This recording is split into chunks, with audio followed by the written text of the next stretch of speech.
Di dalam riwayat yang lain,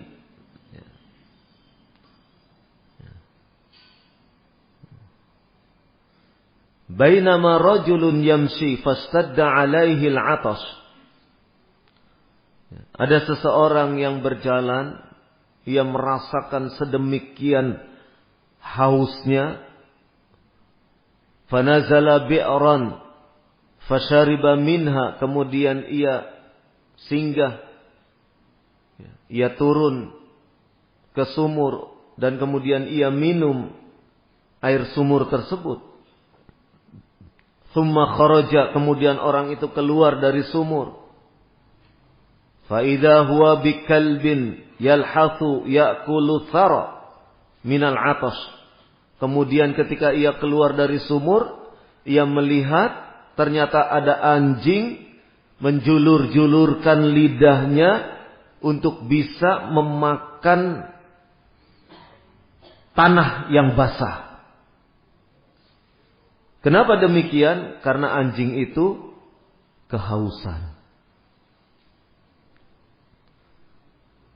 Faqala, laki-laki itu kemudian mengatakan, laqad balagha hadza mithla alladhi balagha bi. Oh, anjing itu kehausan sebagaimana saya. Ya, baru saja saya pun kehausan. Ya. Famala'a khuffah. Kemudian ia penuhi sepatunya dengan air. Tsumma amsakahu bifi. Kemudian karena mungkin dia harus manjat, ya, sepatu yang bersih air itu ia tahan dengan mulutnya.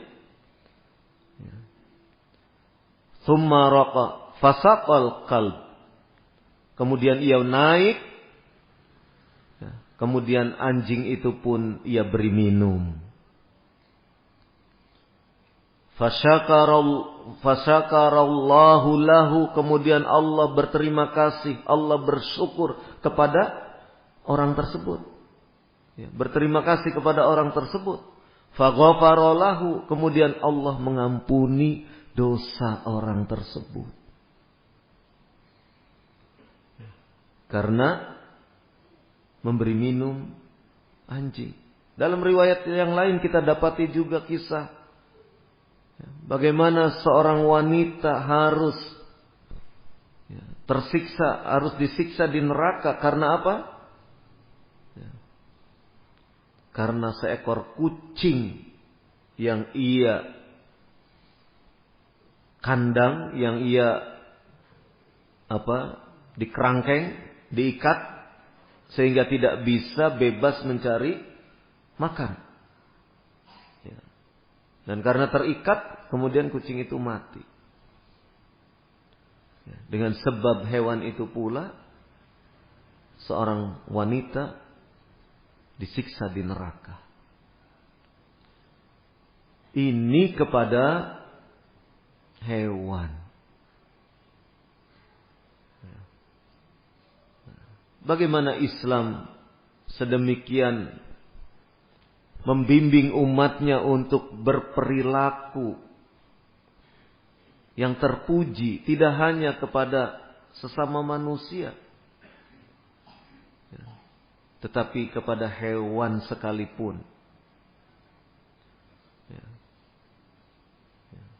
Maka bagaimana bila itu istri kita? Tentu lebih berhak lagi untuk diperlakukan secara ihsan. Bagaimana kalau itu anak kita? Tentu lebih berhak lagi untuk diperlakukan secara ihsan.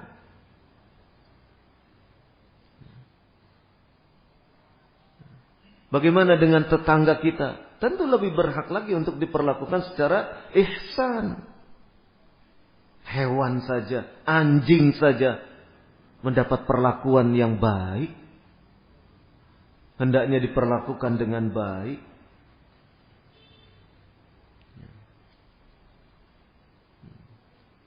Sampai kepada binatang yang memang itu mengganggu kita, boleh untuk dibunuh, misalnya kucing.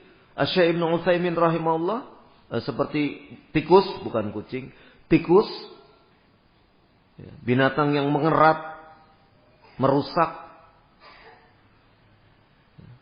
Maka ketika tikus itu ditangkap mau dibunuh dengan cara agar ia cepat mati. Jangan diperangkap, masuk perangkap, perangkapnya dilempar ke kali, ke sungai. Tikusnya tersiksa di dalam kerangkeng. Tidak boleh seperti itu. Kalau mau dibunuh cepat. Sehingga tidak merasakan atau tidak tersiksa. Itulah agama kita, menuntunkan sedemikian rupa untuk berperilaku terpuji.